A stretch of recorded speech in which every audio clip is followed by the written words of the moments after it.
Chegou a lição nova, a adoração, e é claro que eu trouxe um resumo fresquinho para você. Relação rompida foi o tema dessa semana e abordou as consequências das ações do primeiro casal lá no Jardim do Éden. E aí, será que Deus foi injusto? Tudo isso e muito mais no vídeo de hoje.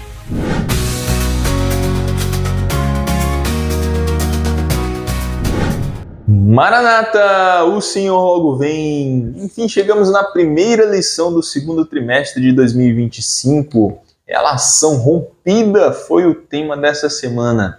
E olha, desde quando essa lição chegou, eu já tinha prestado atenção. Adoração. Essa lição vai falar sobre escolhas e decisões tomadas. E adivinha só?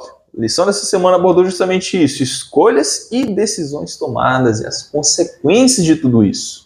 Afinal, foram justamente as escolhas e as decisões tomadas pelo primeiro casal que desencadearam toda a degeneração da humanidade.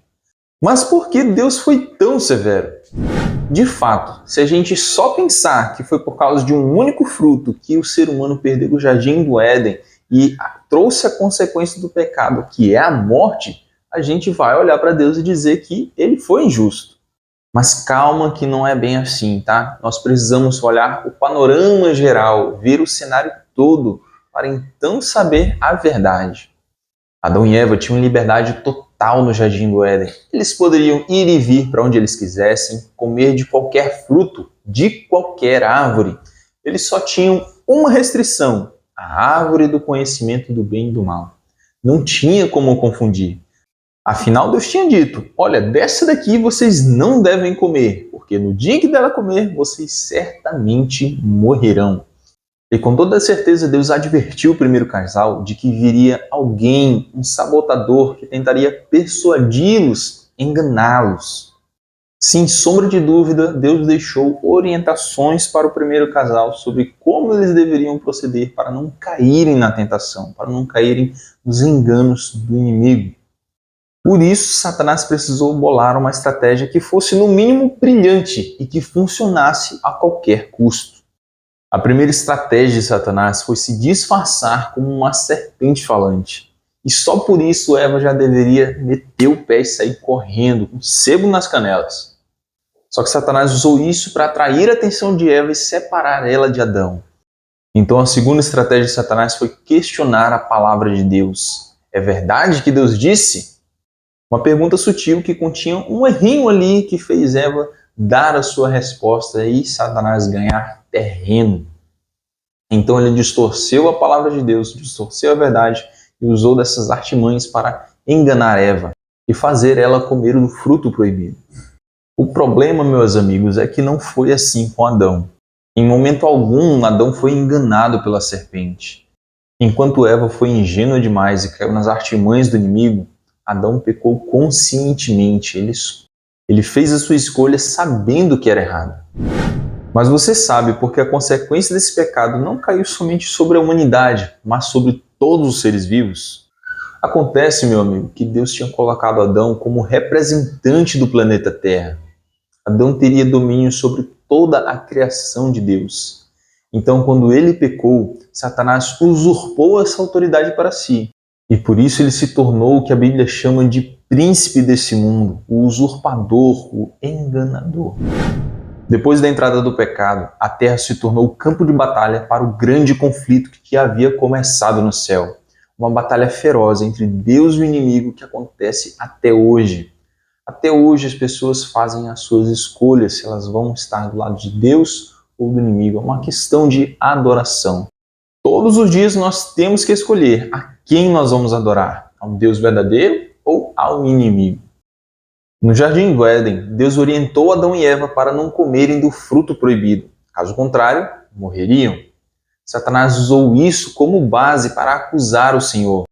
Quando Adão e Eva pecaram, Satanás foi diante de Deus e dos anjos e acusou o Senhor dizendo: olha, se você matar, você é um Deus tirano e os anjos não devem confiar em você. Se você não matá-los, como disse que faria, você é um Deus mentiroso e os anjos também não devem confiar em vocês. E aí, o que será que Deus fez nessa hora?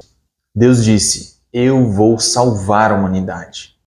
A primeira atitude de Deus diante do pecado foi buscar pela raça humana que havia caído. O Senhor ofereceu um raio de esperança ao casal caído enquanto repreendia a serpente. Porém, inimizade entre você e a mulher, entre a sua descendência e o descendente dela. Este lhe ferirá a cabeça e você lhe ferirá o calcanhar. Deus enviaria um libertador cujo sacrifício faria o que nenhuma folha de figueira jamais poderia fazer: salvar do pecado seres humanos caídos. A promessa de um Messias, de um libertador, de um resgatador para o ser humano veio desde lá no Jardim do Éden. A Bíblia fala que onde abundou o pecado, superabundou a graça. A partir do momento em que Eva comeu do fruto, ela deveria ter morrido, porque Deus disse: no dia em que dele comer, você certamente morrerá. Porém, naquele momento, a graça passou a valer, porque Eva não morreu naquele momento, nem Adão mais tarde. Só que naquele dia, alguém teve que morrer no lugar de Adão e Eva, para cumprir a palavra de Deus. Naquele dia, Adão ofereceu como sacrifício pelo pecado um cordeirinho, puro e sem defeito. Um para Adão e outro para Eva, com as peles dos quais Deus fez roupas para o casal. Aquele cordeiro representava o sacrifício de Jesus que resgataria a humanidade. Era o primeiro brilho de esperança, o primeiro vislumbre do Messias prometido e tão aguardado. E esse é um assunto que vai ser abordado na lição da semana que vem. Então fica ligado, tá? E se inscreve nesse canal, vai, ativa o sininho para você não perder nenhum vídeo do resumo da lição de jovens. E aí, o que você achou dessa lição nova? Eu fiz um vídeo comentando as primeiras impressões da lição desse novo trimestre, tá? Tá bem aqui do lado, é só você clicar para ver, tá bom? Vai lá assistir que vale muito a pena. Te vejo lá, hein?